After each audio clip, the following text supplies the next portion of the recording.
8.8 million ton جو ہے وہ اس میں ہم نے پیدا کیا ہے، جو 4.8% زیادہ ہے پچھلے سال سے، اور یہ چاول کی پاکستان کی تاریخ کی سب سے بڑی فصل ہے جو اس سال ہمیں ملی ہے۔ اسی طرح سے جو گنا ہے وہ 88.1 ملین ٹن پروڈکشن ہوئی ہے، 8.7% اضافہ ہوا ہے، اور یہ بھی پاکستان کی تاریخ کا سب سے بڑا ہے۔ گندم اور مکئی جو تھی وہ پچھلے سال آپ کو پتا ہے کہ 27.3 ملین میٹرک ٹن تھی، اور جو مکئی ہے وہ 8.5 ملین میٹرک ٹن تھی۔ یہ بھی دونوں فصلیں جو ہیں وہ اپنی تاریخ کی سب سے بڑی جو ہیں فصلیں تھیں۔ اس کے ساتھ ہمارے ہاں اسی کو ریفلیکٹ جو ہوتا ہے وہ ہماری آج جو آٹو پالیسی جو نئی دی گئی ہے اس میں بھی ریفلیکٹ ہوتا ہے۔ ہم ابھی اس وقت 2,40,000 گاڑیاں جو ہیں وہ پاکستان بنا رہا ہے۔ ہمارا ٹارگٹ یہ ہے کہ ہم ان کو 5 لاکھ گاڑیوں کے اوپر لے جائیں۔ جب 5 لاکھ گاڑیوں پہ آپ لے جائیں گے تو اس کے نتیجے میں ایک سرج آئے گا آپ کا پوری کی پوری انڈسٹری میں، اور یہ جو ساری چیزیں ہیں اس سے یہ پاکستان کے اندر بننا شروع ہوں تو اصل جو کامیابی ہے وہ یہی ہوگی، اور اسی کے اوپر جو ہے وہ ہم اس وقت کانسنٹریٹ کر رہے ہیں۔ میں صرف آپ کو یہ بتانا چاہتا ہوں کہ چونکہ ہمارا جو ایک اوور آل ہماری جو معیشت ہے اس میں جو لوگوں کی انکمز میں جو اضافہ ہوا ہے وہ بآسانی آپ اندازہ لگا سکتے ہیں کہ اس وقت صرف پچھلے 2 سالوں میں جو ہمارے کار مینوفیکچررز ہیں وہ 5 سے بڑھ کر 15 ہو گئے ہیں، اور اس وقت جو بہت نئی انویسٹمنٹس جو ہیں وہ کار مینوفیکچرنگ میں آئی ہیں، اس کے ساتھ ساتھ جو ہماری ایگزسٹنگ سیلز ہے ان میں آئی ہے فار ایگزامپل۔ اور اسی طریقے سے میں آپ کو بتاؤں کہ جو بینکس نے 240 ارب روپے سے بڑھا کے 338 ارب روپیہ اکتوبر 2021 تک جو ہے وہ کار فائنینسنگ میں دیا ہے، یعنی 338 ارب روپیہ بینکوں نے، یہ 44% جو ہے اضافہ ہوا ہے۔ اسی طرح سے جو کاروں کی پروڈکشن ہے اس کو جو پہلے 5 مہینے میں جو یہ ہمارا 2021 کا سال ہے اس میں آل ٹائم ہائی گئی ہے، 1,11,435 کے اوپر کاروں کی پروڈکشن گئی ہے۔ پچھلے سال یہ 65,998 کے اوپر تھی، اور یہ 69% انکریز ہوئی ہے کاروں کی مینوفیکچرنگ میں۔ اور اسی طرح سے جو موٹر بائکس ہیں ان کی جو ایک تو موٹر بائکس میں ہم نے پہلے الحمدللہ یہ اچیو کر لیا ہے کہ اب 85% جو موٹر سائیکل ہے وہ صرف پاکستان میں ہی بنتا ہے، اس کو باہر سے جو ہے وہ نہیں منگوائے جاتے پارٹس جو ہیں اس کے۔ پہلے یہ تھا کہ پارٹس جو ہیں وہ باہر سے منگوائے جا رہے تھے، اب جو ہے یہ سارے اسی طریقے سے جو موٹر بائکس ہیں، اسی طریقے سے جو آپ کی جیپس ہیں، اسی طریقے سے جو آپ کی موٹر سائیکلیں ہیں، اسی طریقے سے جو آپ کے ٹریکٹر ہیں، ان تمام کی جو فروخت ہے اس میں ایک ہسٹورک اضافہ ہوا ہے۔ سوزوکی کلٹس کی فروخت میں 161% اضافہ ہوا ہے، سوزوکی ویگنر میں 79% اضافہ ہوا ہے، سوزوکی بولان میں 32% اضافہ ہوا ہے، سوزوکی آلٹو کی جو ہے وہ 180% اضافہ ہوا ہے، اور 6,0775 یونٹس صرف ٹویوٹا نے 1 جولائی میں جو ہیں وہ بنائے ہیں۔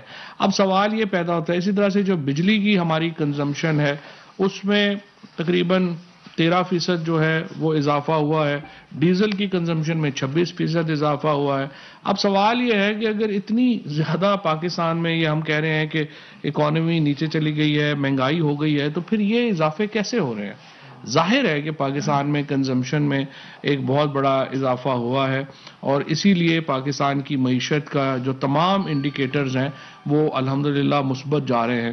اور جب اگر آپ کی گروتھ ہو رہی ہو پھر نوکریاں بھی پیدا ہو رہی ہیں، آپ کے کنسٹرکشن سیکٹر میں، آپ کے ایگریکلچر سیکٹر میں، ٹیکسٹائل سیکٹر میں، ان تمام میں ہسٹورک جو ہے وہ بہتری آ رہی ہے۔ لیکن میں دوبارہ آپ کو یاد دلانا چاہتا ہوں، 55 ارب ڈالر آپ نے واپس کرنے ہیں اس سال۔ آپ اس سے اندازہ لگا لیں کہ آپ کے اوپر جو ظلم ہوا ہے پاکستان کے اوپر وہ کیا ہوا ہے۔ اور جب یہ معاشی بزرگ ماہر بیٹھ کے آپ کو بتاتے ہیں کہ کس طرح سے معیشت کو مینیج کرنا ہے، تو آپ ان سے یہ بھی سوال پوچھیں کہ جس طرح سے آپ مینیج کر کے گئے ہیں اس طرح تو بالکل ہی مینیج جو ہے وہ نہیں کرنا چاہیے۔ اسی طریقے سے ہمارے جو بین زر مبادلہ کے ذخائر ہیں وہ 20.3 ارب ڈالر سے بڑھ کر 25.2 ارب ڈالر جو ہے وہ ریکارڈ کیے گئے ہیں. 12 برآمدات کا حجم جو ہے وہ پچھلے سال کی نسبت 29% جو ہے وہ اس میں اضافہ ہوا ہے.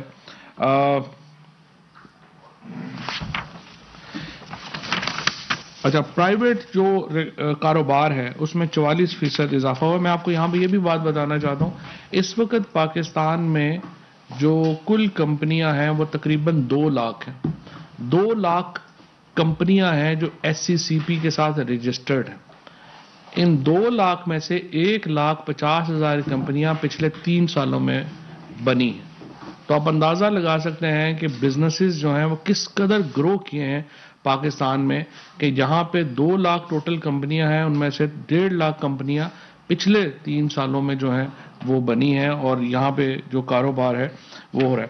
کل جس طرح میں نے آپ کو پہلے کہا کہ شبلی فراز صاحب اور IT منسٹر صاحب جو ہیں، اور شاید اس میں اور بھی کچھ منسٹرز ہوں گے، ان کی ملاقات کے لیے کہا جائے گا. چیف الیکشن کمشنر کے پاس جائیں گے وہ اس ہفتے، اور انہیں جو الیکٹرانک ووٹنگ مشین ہے اس کے اوپر جو بھی اسسٹنس چاہیے ان کو، وہ انشاءاللہ وہ ان کو دی جائے گی. کابینہ نے الیکشن ایکٹ 2017 کے سیکشن 122 میں ترمیم کرنے کی اصولی منظوری دی ہے. یہ ترمیم سپریم کورٹ کے فیصلوں کی روشنی میں کی گئی ہیں. ترامیم کا مسودہ کابینہ کی کمیٹی برائے قانون کے سامنے پیش ہوگا. اس میں جو بنیادی طور کے اوپر میں آپ کو بتا دوں کہ سپریم کورٹ نے یہ کہا تھا کہ جو سینٹ کا ووٹ ہے وہ ٹریسیبل ہونا چاہیے. الیکشن کمیشن جو ہے اس کو وہ معلوم کر سکے کہ ووٹ جو اگر ہارس ٹریڈنگ کے الزامات آئے تو ان کو پتا ہو کہ ووٹ کس نے کہاں ڈالا ہے. اس کے متعلق جو ترامیم ہے وہ اب پارلیمنٹ میں جائیں گی، اور اگر پارلیمنٹ مناسب سمجھے ان کو اپروو کرے تو وہ پھر قانون کا حصہ بن جائیں گی. اس سے ہم سمجھتے ہیں کہ ہارس ٹریڈنگ کا خاتمہ جو ہے وہ ہو سکے گا سینٹ میں.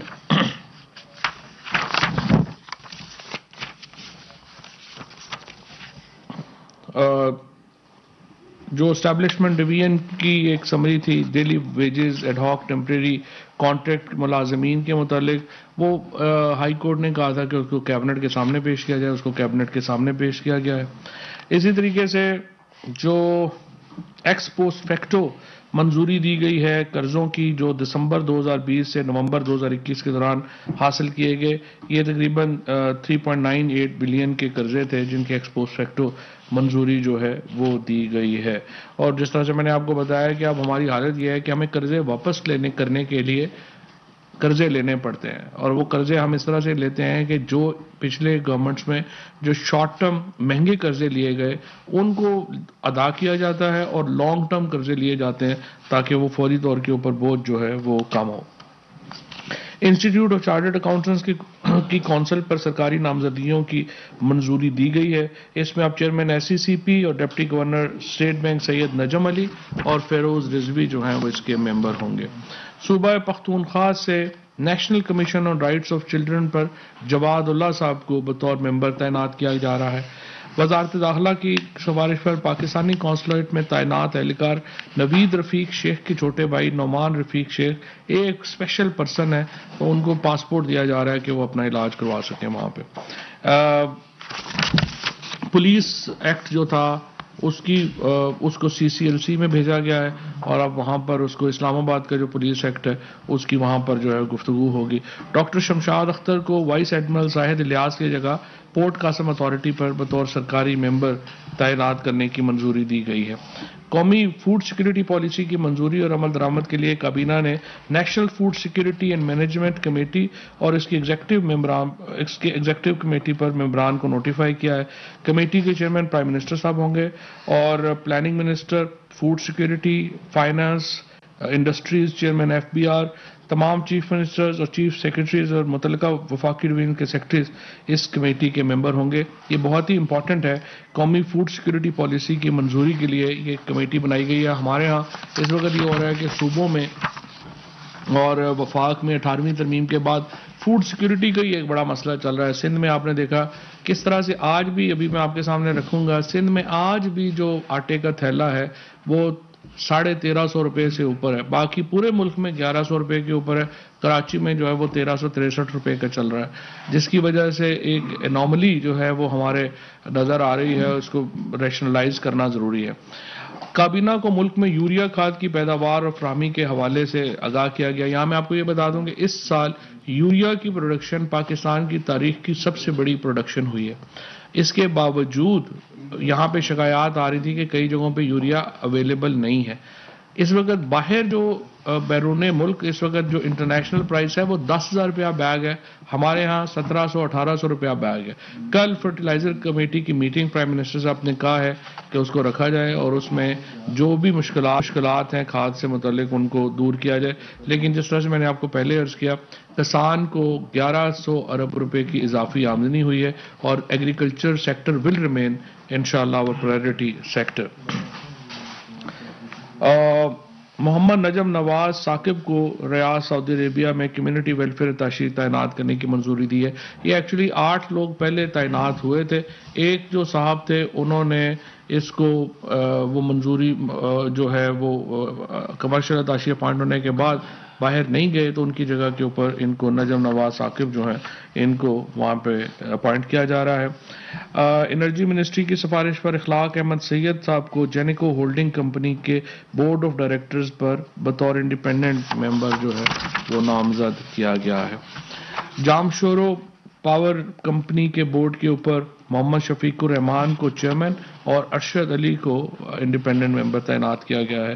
اسی طریقے سے انرجی منسٹری کی سفارش پر chief engineer Multan electric MEPCO Allah Yar Khan کو عارضی طور پہ CEO میپکو تعینات کرنے کی منظوری دی گئی ہے، اور جو اقتصادی رابطہ کمیٹی کے فیصلے تھے ان کی توثیق کی گئی ہے۔ اور اسی طریقے سے جو وزارت قانون کے جو CLC کے جو ایجنڈا تھا اس کی بھی منظوری دی گئی ہے۔ یہ تھی جی آج کی کابینہ کی۔ سر KPK کے الیکشن میں جو کچھ ہوا اس پہ کیا کنسرنز ہیں اور کیا آئندہ کی حکمت عملی ہے؟ آپ کی طرف سے بھی ٹویٹ ہوا، پرائم منسٹر کی طرف سے بھی ہوا۔ دیکھیں آج تو وفاقی کابینہ کی میٹنگ تھی، کوئی اس کی جو ہماری ایک کور کمیٹی کی میٹنگ نہیں تھی، لہٰذا اس کے اوپر انشاءاللہ کور کمیٹی کی میٹنگ میں گفتگو ہوگی۔ سر یہ بس اسی سے سوال تھا کہ کیا ابھی جب یہ سارے ریزلٹس آئے صبح پرائم منسٹر نے بھی اس پر کنسرن شو کیا اور انہوں نے باقاعدہ کہا کہ ہم سے غلطیاں ہوئی ہیں، تو یہ جاننا یہ چاہ رہے تھے کہ کیا اس کسی لیول پر آپ لوگوں کی ڈسکشن اس سارے کو لے کر یا آگے کی پائپ لائن میں آپ لوگ کوئی نہ کوئی تو آخر اس کی وجہ ہوگی، تو آپ اسے محسوس کرنے کی؟ دیکھیں وجہ تو بالکل صاف ظاہر ہے نا، جب ایک حلقے میں 3-3 4-4 لوگ آپ کی ایک ہی پارٹی کے الیکشن لڑنا شروع کر دیں گے تو الیکشن ہاریں گے ہی، اور کیا ہوگا۔ سو یہاں پہ بھی زیادہ تر جگہوں کے اوپر تو یہی ہوا ہے کہ ٹکٹس جو ہیں وہ کسی کو ملے ہیں، 2-3 لوگ جو ہیں وہ الیکشن کھڑے ہو گئے ہیں، ہمارے MNA MPs کچھ نہیں ہے۔ یہ تو ہر حلقے کی اپنی مینجمنٹ کرنی پڑتی ہے، اور وہ مینجمنٹ کے ایشوز کی وجہ سے زیادہ تر الیکشن جو ہے وہ KP میں ہارے ہیں۔ لیکن ایک بار پھر دیکھیں ثابت یہی ہوا ہے کہ صرف PTI ہی ملک گیر جماعت ہے، باقی تو لوکل جماعتیں ہیں، اور آپ اندازہ لگا لیں کہ اگر JUI جیسی جماعت جو ہے اس نے PTI کی ریپلیسمنٹ ہے، تو یہ تو اس کا مطلب یہ ہے پاکستان کے عوام کو اور PTI کے لوگوں کو زیادہ سیریسلی یہ سوچنا ہے PTI اگر اس ملک میں نہیں ہوگی تو ایک تو ملک میں کوئی قومی جماعت نہیں ہوگی، اور دوسری بات یہ ہے کہ پھر جو مذہبی شدت پسند جماعتیں ہیں جیسے JUI ہے، جمعیت علماء اسلام کا جو جس قسم کا انہوں نے 2002 میں بھی آپ کو معلوم ہے خیبر پختونخوا میں انہوں نے تعلیم کو تباہ کر دیا تھا، انہوں نے فائنانس کو تباہ کر دیا۔ سو بڑی بدقسمتی ہے کہ ہماری غلطیوں کی وجہ سے ایک ایسی سیاسی جماعت جو وہاں پر ایک نوٹس ہوئی ہے جس کو اصولی طور کے اوپر ختم ہونا چاہیے تھا۔ جو ہم ادھر دیکھتے ہیں TLP کا ابھرنا یا جمعیت، اس سے تو پاکستان الٹیمیٹلی نیچے جائے گا۔ نون لیگ اور PMLN کا تو آپ کو پتہ چل گیا کہ ان کی تو کوئی حیثیت نہیں ہے ملک کی۔ سو PTI اور عمران خان ہی وہ واحد لیڈر ہے، اور PTI وہ واحد لیڈر ہے جو ایک ہماگیریت دیتی ہے ملک کو، ایک وفاقی جماعت کی حیثیت اور ایک وفاقی لیڈر ہے۔ اگر یہ نیچے جاتے ہیں اور اس طرح کے بونے جو ہیں ان کو موقع ملتا ہے کہ وہ اپنا قد بڑا کریں، تو میرا یہ خیال ہے کہ اس سے پاکستان کو نقصان ہوگا، اور یہ PTI کے جو لیڈرشپ ہے، PTI کے جو ورکرز ہیں، ان کے اوپر یہ فرض ہے کہ وہ اپنے چھوٹے مفادات کو پس پش ڈالیں اور عمران خان کو مضبوط کریں، کیونکہ عمران خان کے بغیر پاکستان کی جو سیاست ہے وہ ایک بڑی، میں تو سمجھتا ہوں کہ بڑی ایک ٹکڑوں میں بٹ جائے گی، اور ہر جگہ کے اوپر جو مریم نواز جیسے بونے، جو پیپلز پارٹی کی لیڈرشپ ہے، جو جمعیت علماء اسلام کی لیڈرشپ ہے، اس طرح کے جو چھوٹے چھوٹے لوگ ہیں جن کا اپنا کوئی قد نہیں ہے اور جو صرف عمران خان کے اوپر تنقید کر کے اپنا قد بنانے کی کوشش کر رہے ہیں، اس طرح کے بونوں کو موقع ملے گا کہ وہ بڑے ہوں۔ اور مجھے امید ہے پیپلز پی ٹی آئی کی کہ جو ہمارے کارکنان ہیں اور ہمارے جو لیڈرشپ ہے وہ اس صورتحال سے سبق سیکھے گی اور اپنے آپ کو منظم کرے گی۔ جو صاحب بلا شبہ بہت بڑی کامیابی ہے او آئی سی کی جو کانفرنس پاکستان میں ہوئی ہے۔ او آئی سی کی کانفرنس کے اندر دو مشترکہ اعلامیہ جاری ہوئے، ایک القدس کے حوالے سے اور ایک افغانستان کے حوالے سے۔ کیا وجہ ہے کہ کشمیر کے بارے میں بات نہیں ہوئی اس او آئی سی کا؟ بات تو وزیر اعظم صاحب نے کی تھی کشمیر کی، لیکن او آئی سی کا اجلاس جو ہے جو مارچ میں ہونے جا رہا ہے وہ کشمیر اس کا ایک بہت انٹیگرل پارٹ ہے، تو چونکہ مارچ میں وہ ہونے جا رہا ہے تو اس لیے کشمیر کو مارچ کے لیے رکھا گیا۔ جی فواز صاحب، آپ نے بتایا کہ یوریا کی تاریخی پروڈکشن ہوئی، لیکن اگر آن گراؤنڈ دیکھیں تو کسانوں کو بلیک میں مل رہی ہے، 1200 کی بوری 1800 میں مل رہی ہے، کسان 1200 کی تو سرکاری بوری بھی نہیں ہے، یہ تو میں کس نے کہہ دیا، 1800 تک مل رہی ہے، 70 وہی تو 1200 کی بوری 1800 کی مل رہی ہے، تو کسان پریشان ہے۔ لیکن 1200 کی تو بوری ہے ہی نہیں، کون کہہ رہا ہے 1200 کی بوری؟ اور ساتھ میں دوسرا سوال کہ افغانستان 92 نے اپنا ہی ریٹ کر دیتا، 1200 میں تھی نا، 1200 کا ریٹ 92 نے اپنا سرکاری ریٹ 1700۔ اچھا دوسرا سوال یہ کہ افغانستان میں طالبان آئے۔ اچھا یہ پہلے سوال کا جواب میں پہلے دے رہا ہوں، پہلے نا دیکھیں، پہلی بات تو یہ ہے کہ آپ دیکھیں کہ پچھلے 2 ہفتوں میں یوریا کی قیمت میں 10 روپے تک کی کمی آئی ہے، اور اس وقت جو 1863 روپے سے قیمت کم ہو کر کے اب تو تقریباً 1842 روپے کے اوپر جو ہے رہ گئی ہے۔ لیکن انٹرنیشنل پرائس اس وقت کیا ہے؟ انٹرنیشنل پرائس اس وقت 10,000 روپے بوری ہے۔ تو آپ کمپیریزن کریں کہ ہم نے کتنا اپنے کسان کو فائدہ دیا ہے انٹرنیشنل پرائس سے، اگر آپ کو منگوانی پڑ جاتی تو آپ کو لگ پتہ جاتا۔ تو یہ جو ایک بڑی، میں سمجھتا ہوں انرجی منسٹری نے اور انڈسٹریز منسٹریز نے جو آپس میں ایک لائزن کریٹ کیا، جس کی وجہ سے کسان ایک بہت بڑے خرچے سے بچ گیا ہے، اور یہ جو یوریا ہے اس کی اویلیبلٹی جو اب تو خیر ویسے ہی چونکہ یوریا پانی کے ساتھ آئے گا، چونکہ جہاں جہاں پانی لگتا ہے وہاں یوریا چاہیے، تو وہ چونکہ پانی سب جگہوں پہ اکٹھا نہیں لگتا تو اس لیے اب یوریا کی کمی نہیں رہے گی۔ دوسرا سوال، افغانستان میں طالبان آئے اور خیبر پختونخوا افغانستان کا ہمسایہ صوبہ، تو کہیں ایسا تو نہیں کہ جے یو آئی پھر پاکستان خیبر پختونخوا میں آ کے طالبان آئے جس کی وجہ سے؟ دیکھیں بات یہ ہے کہ جے یو آئی کا خیبر پختونخوا میں ایک نام نہاد ہی جو اٹھنا بھی جو ہے وہ بھی، میں تو ذاتی طور کے اوپر تو بڑی مجھے مایوسی ہوئی ہے، کیونکہ اس طرح کی جو جماعتیں ہیں وہ ایک ریٹروگریسو سوسائٹی کی علامت ہے، اور اس چیز کی علامت ہے کہ پاکستان میں سب کچھ صحیح نہیں ہے، اور ایک سوسائٹی میں اگر ایک ایسے لوگوں کو اقتدار ملتا ہے جو کہ خواتین کے حقوق کے خلاف ہیں، جو کہ آپ سمجھیں کہ آزادیوں کے خلاف ہیں، اور جو ایک مذہبی طور کے اوپر متشدد پالیسیز کے حامی ہیں، ان کو اقتدار ملنا کسی بھی سوسائٹی کے لیے کوئی حوصلہ کن بات تو نہیں ہے، اور فضل الرحمان صاحب کا جو اقتدار میں آنا ہے، میں سمجھتا ہوں کہ بڑی بدقسمتی کی بات ہے۔ راجو صاحب، آج آپ نے بھی سنا ہوگا مریم نواز نے جو کرٹیسائز کیا بندیات مقابلہ کے والے سے، کہا کہ کوئی آئندہ الیکشن میں پی ٹی آئی کا ٹکٹ نہیں لے گا۔ مریم نواز صاحبہ کی ماشاءاللہ نئی ٹیپ چل رہی ہے، کہہ رہی ہیں کہ میں نے پتہ نہیں بڑی اچھی میڈیا مینجمنٹ کی ہے، تو دیکھیے مریم نواز جو ہیں وہ ہمیشہ ہی انہوں نے ہماری مدد کی ہے، جب بھی صورتحال خراب ہوئی ہے ہم نے ان کی طرف ہی دیکھا ہے کہ کوئی بونگی ماریں گی، اور الحمدللہ انہوں نے ہمیں کبھی مایوس نہیں کیا۔ تو یہ بھی جو آج ان کی ٹیپ چل رہی ہے یہ بھی ایک اسی کڑے سلسلے کی ایک کڑی ہے۔ آصف زرداری کا بیان کل آیا، انہوں نے کہا کہ رابطہ داروں نے رابطہ کیا اور کہا ہے کہ اب آپ ہی کوئی رستہ نکالیں۔ اور دوسرا کچھ ڈیلز کی باتیں ایک بار پھر سے سرگرم ہوئی ہے احمدآباد اور عمران خان کا اپنے حوالے سے، اس پر کیا کہیں گے آپ؟ زرداری بڑے عرصے بعد نظر آئے اسٹیٹمنٹ جو رابطے ہو رہے ہیں؟ آصف زرداری صاحب کی جو گفتگو تھی اس سے تو مجھے بڑی مایوسی جھلکتی نظر آئی ہے. یوں لگ رہا ہے کہ زرداری صاحب جو ہیں ان کو ڈیل نہیں ملی، ادروائز اگر ڈیل مل گئی ہوتی تو جلسوں میں اس طرح کی باتیں نہیں کرتے. جلسوں میں اس طرح کی باتیں وہ کرتے ہیں جن کی خواہشیں پوری نہیں ہوتی. تو زرداری صاحب کی بھی مجھے لگتا ہے کہ خواہش پوری نہیں ہوئی اور اس لیے وہ اب فوج کے اوپر دیکھیں ان کا کیا ہے، ایک دن اگر ڈیل کی امید لگ جائے تو یہ سارے جو ہیں وہ پالش لے کے پہنچ جاتے ہیں، اگلے دن جو ہے وہ ان کی امید ختم ہو جائے تو یہ سارے جو ہیں یہ آل فال بکنے لگتے ہیں. تو ان کی سیاست یہی ہے، لوگوں میں تو ان کی سیاست ہے نہیں، سو اس لیے یہ اسی طریقے سے اسی تنخواہ میں کام کریں گے. سر ایک تو آپ نے کہا جماعت ہے، کیا میں پاکستان کی وہ جماعت ہے، میرا اس سے کوئی تعلق نہیں. آپ نے اس کو شدت پسند کرا دیا تو آپ کو چاہیے کہ اس کو الیکشن کمیشن سے آپ اس کو ڈیمیشن دلوائیں. اور دوسری بات یہ ہے کہ آپ نے کہا کہ صوبائی جماعتیں باقی وہ بھی کسی دور میں فاضل جماعتیں نظر آتی تھی، ان کے وزراء بھی یہیں بیٹھتے تھے. تو کیا لگتا ہے کہ پی ٹی آئی تو نہیں علاقائی جماعت بن جائے گی؟ پی ٹی آئی اکیلی قومی جماعت.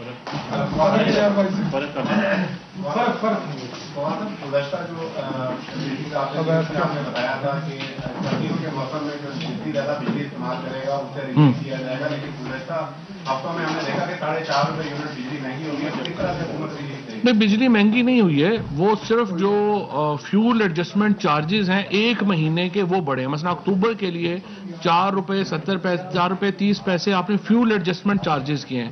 اب چونکہ پیٹرول گر گیا ہے آگے آپ کو جو ہے وہ سستا ہو جائے گا. وہ فیول ایڈجسٹمنٹ چارجز ہیں، بجلی نہیں بڑھی.